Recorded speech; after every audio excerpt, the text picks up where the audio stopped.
Year two of the Mike Elko era is set to begin in less than a month down in College Station. Helping us break down the 2025 season for Gig'em, Jaxson Callaway of Aggie Yell, one of the best in the business, and a self-made man who recently was acquired by On3 Sports. Jaxson, what's going on, man? I appreciate you taking the time like I was telling you off air. It's been a pleasure to follow your work from afar for so long. Really happy to finally link up and get you on the airways, man. What's going on?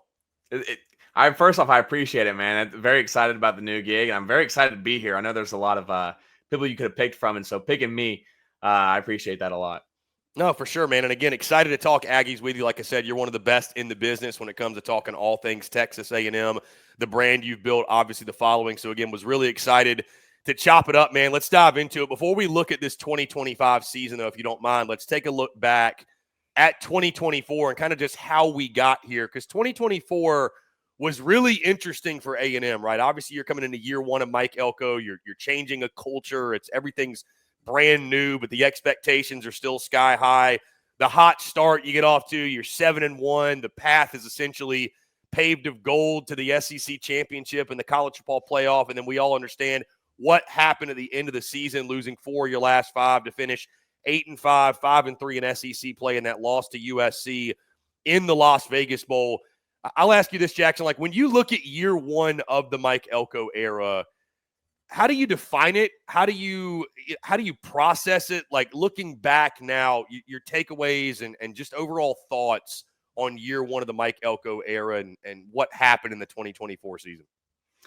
Yeah, I think when you look back at it, I think, first off, I think that there was progress made. I think while there was a missed opportunity, I think that they made progress. I think you saw development in a lot of different areas that we never saw under Fisher. And I think that was one thing for me. I think year one that we were looking at is how the players developed.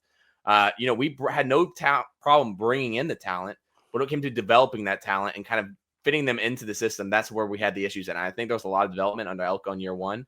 I think that he put a good product out on the field, especially for the talent that they had, especially on the offensive side of the ball. One of the most potent offenses in the SEC. They were really good in points per game, yards per game. And you look back at the receiver core, and even advanced statistics, they don't favor that receiving core. They lost Noah Thomas this year, but I think, looking back, I think if Le'Veon Moss didn't get hurt, I think there would probably be a little bit of a different story being told here. But I think there was progress made. Texas is 8-4. It sucks that we ended there. But I think that was progress, especially when you compare it to how the Jimbo Fisher tenure ended. I want to focus specifically, Jaxson, on Mike Elko. Again, we ask everyone this, but I think it's always fascinating to, and you've got to feel in the pulse of the Aggies fan base, I would say better than most. Just the overall vibe around each of these SEC programs, head coach. And so certainly I want to ask that about Mike Elko. I know he's just going into year two. It's still really, really early in his tenure. All intents and purposes, by the way, Jaxson. I thought if they could get to 8-4 or better in year one, I don't think people give enough credit to, and talking to some folks down there, we went down there last year for the Texas game, just about, how much of a rebuilding job it was, out with the old, in with the new, when you're washing out kind of an old culture and trying to establish new things. And, you got some guys in the locker room that are kind of 50-50 on things. Like, I don't think people give enough credit to how difficult that is and how much of a job that is. But again, when you finish the way you did, when you lose to your arch rival Texas, when you miss out on an opportunity to go to the SEC championship in the playoff, again, obviously fans are going to be disgruntled. What's the overall vibe from the 12th man when it comes to Mike Elko going into year two?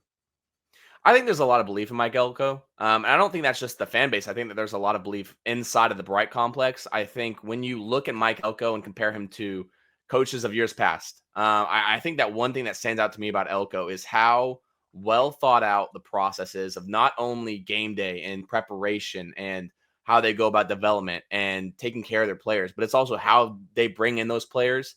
I think that, it's a very well thought out process. I think that they do a lot more in-depth. I think that there is it's a much tougher process to get into the team than I think it was under Jimbo. I think that there is a lot more that goes into it, such as the scheme fits. I think when it was just Jimbo, we get these talented guys and bring them in, we're going to make them work in our system, and our system stays the same year to year. I think with Elko, it's okay. So does this guy fit our system? Where does he slot in? Is there a timetable for, if this guy is going to develop over 4 years, do we have a spot in that 4-year span? Do we need a guy that can play right now? How do we allocate these funds to this position compared to this position? I think that those are few things that compare to Jimbo favorably, especially when we talk about recruiting. And that's kind of one thing that I'm really keyed on. But I think when it comes to the team, I think that it's, the culture and accountability is just completely different. That last year at Jimbo, you had Walter Nolan sleeping on a bleacher during practice. Evan Stewart sitting out a lot of games. I don't think you see that anymore at Texas A&M. So, Jaxson, as we dive into this 2025 Texas A&M Aggies squad, I want to start first on the offensive side of the football. Like you mentioned, A&M was even better than I think most people realize on that side of the ball, especially in SEC games. If I do recall correctly, they led the SEC in points per game in conference games. So when you factor that in, you're like, man, they were really good offensively. It all starts with Marcel Reed back at the quarterback position. Obviously, last year it was Connor Wegman, then Marcel Reed. We kind of went back and forth a little bit. Marcel Reed's the guy. He's QB1. He's the leader of this football team, especially on the offensive side. He's led by 4 offensive linemen returning. You could argue it's one of the best units in the SEC, if not all of college football, with all of that experience at his back. The wide receiver position, you boosted through the portal with guys like Casey Concepcion from NC State, Mario Craver from Mississippi State, Terry Bussey's back, Jonah Wilson's back. You got some other guys back in that room as well, but certainly those portal guys are going to be 2 dudes you depend on heavily to be playmakers on the outside. You mentioned the running back room, Jaxson, Le'Veon Moss, Reuben Owens, arguably the most dynamic 1-2 running back punch in the SEC. And then Nate Borkircher, I believe I'm saying that right, and Theo Mellon Orstrom man the tight end room for the Aggies. So I'll ask you, Jaxson, when you look at this offense, again, like you said, last year, they're one of the best in the SEC in points per game in those conference games, which, again, says a lot. That's the best defenses you're playing on a weekly basis. What's your expectations for this group? Talk about, again, the overall offense, but I feel like all the eyeballs in the conversation, as it is in the SEC, it's going to come back to Marcel Reed and his development and the jump he makes in year 2 and his first full year of being the guy. Yeah, I think this offense, when you look at it, I think at the end of this year, I think we're going to look back and it's either going to be, wow, this guy was really good and that's what led to this, or it could be the completely opposite. I think with Marcel Reed, the biggest thing is just kind of him being comfortable, the pocket presence. I think one thing that you notice when you look at Marcel Reed last year was obviously there wasn't much of a deep ball to exist with the receiver targets that he had. But I think just when it came to making life easy on himself, Colin Klein did a great job of game planning. But, Marcel Reed, being a young guy, didn't have a ton of experience as a college starter. I think one thing that you notice and that I think that they've really prioritized fixing this year is whenever he was moving in the pocket, he was taking normally you want it to be pretty subtle, but, he'd take one step and be 2 yards from where he was at the start and make some really tough launch angles. And I think that's one thing that they're cleaning up. And I think if they can get that fixed, I think that it's going to be a completely different unit just because I think that he put himself in some really tough spots last year. And of course, I think, even if we see the same Marcel Reed that we saw last year, I think I could probably say that you're going to get a much different stat line than you did last year. I think Casey Concepcion, that addition, that's a big yards after catch guy. I think that he can make a play out of nothing. Terry Bussey has a full year at receiver. I think when he came in last year, he was still learning the position. He was hurt. Mario Craver's a much needed deep ball. We haven't had a deep ball threat in a long time. And, you talked about the tight end room. I think Theo is a good target, but I think that bringing in a guy like Amari Niblack as well from Texas, that's a 6'6" tight end that's as athletic as anybody in the country. I think that he could be a huge factor in the passing game, especially reunited with Holman Wiggins. And then Nate Borkircher, like you mentioned, I think that's one of the best blocking tight ends in the country, if not. The stats back it up. And I think that when looking back at the film from last year, a big key was the fact that our tight ends could not consistently block and help set that edge. And I think having him in the mix now this year will be a big thing for A&M. Jaxson, going to the other side of the football, obviously defense is Mike Elko's calling card, but he voiced some frustration in the season last year, especially after the bowl game when things kind of went awry against USC, questioned some of the schematics of what went down, and just it got ugly towards the end of the season. But you do have a lot of experience returning. Obviously, Torian York, Scooby Williams leading the defensive linebacker spot. Torian York might be the best linebacker, at least one of the best linebackers in the entire conference. 5 starters back in the secondary, led by Will Lee III, Des Ricks, Tyreek Chappell, Dalton Brooks.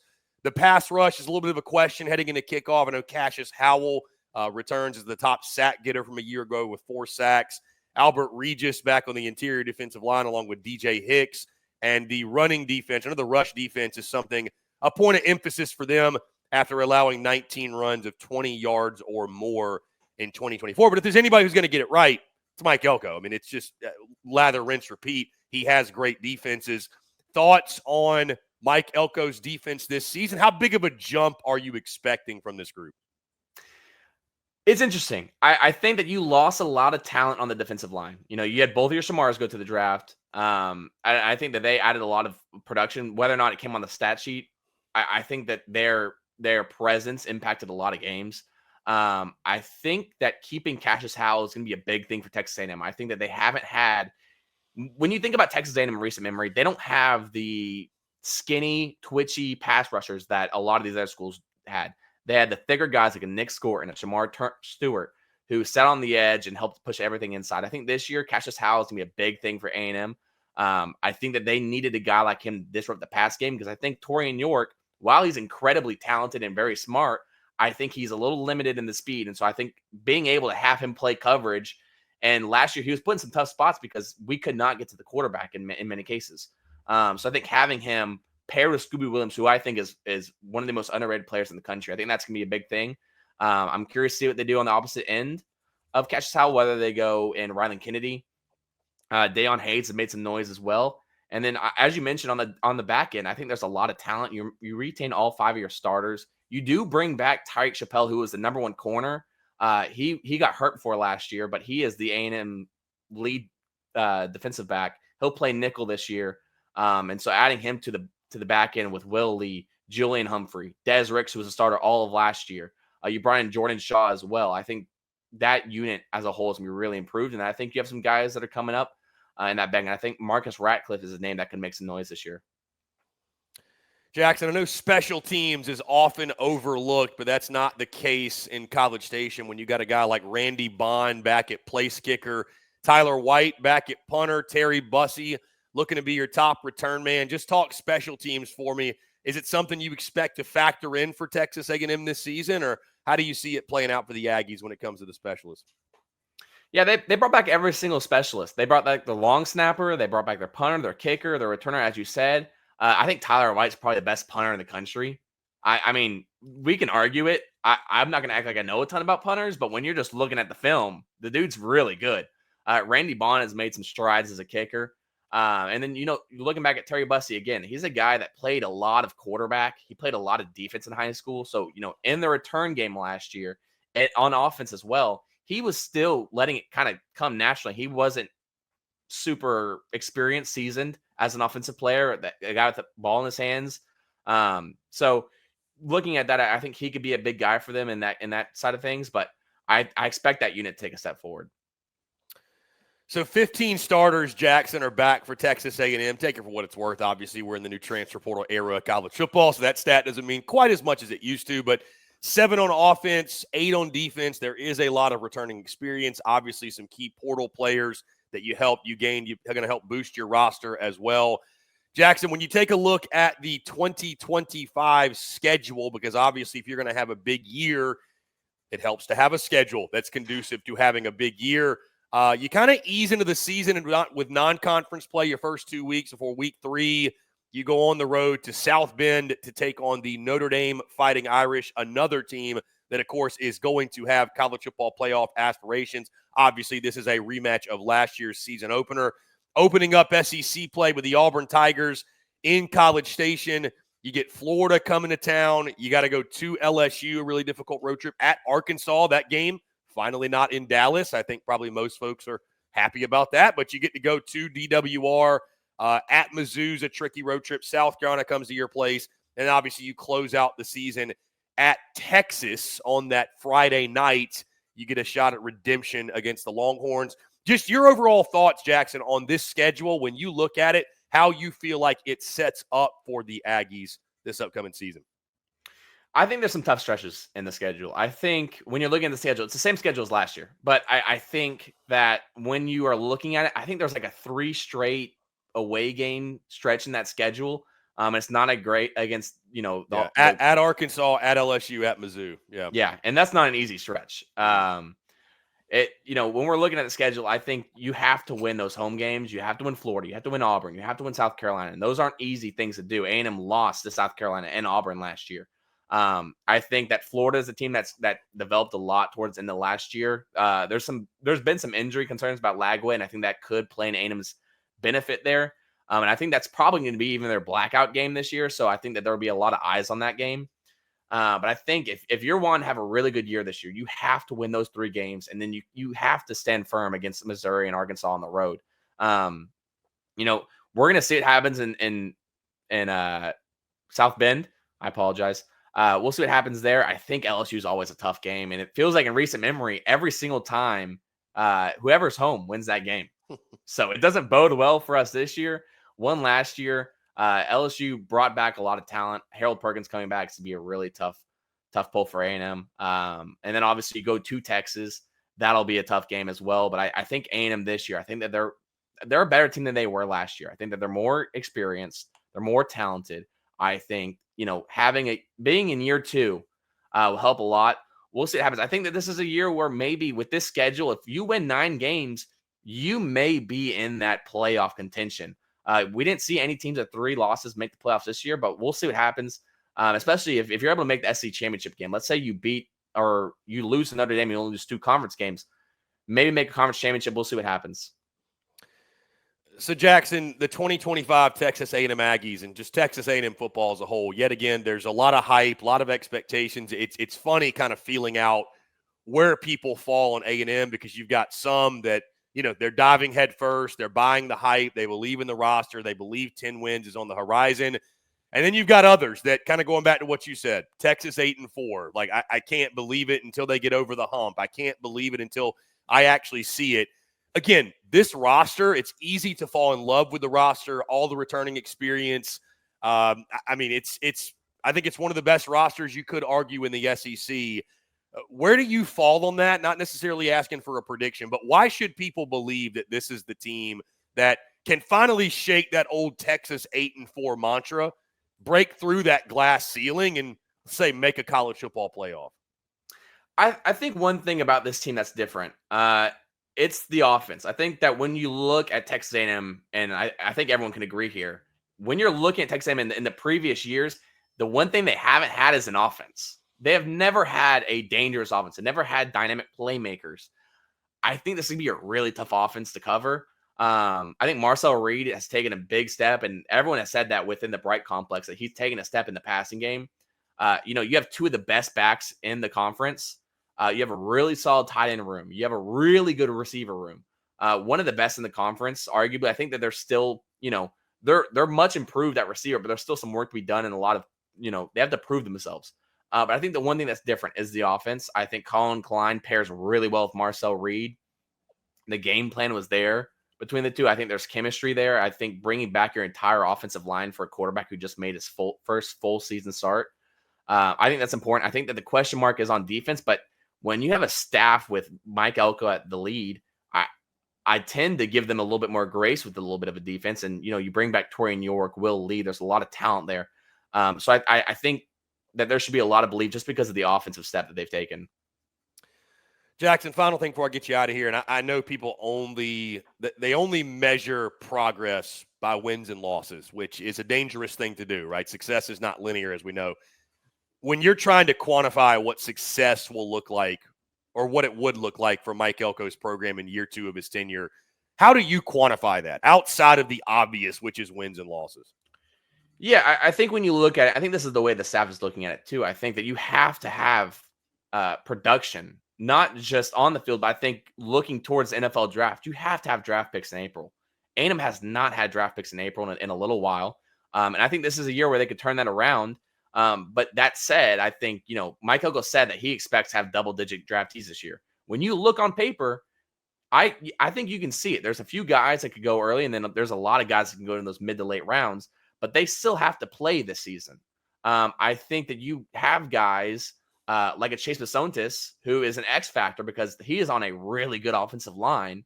He's very talented, and right now he's slated for the 4th, 5th round, but he is a really highly touted guy. If he can have a step forward, this offense takes a massive leap, and he's a 1st, 2nd round pick. So I think really when you're trying to judge the success of this year, I think it's going to come in April when we have guys being called in the NFL draft.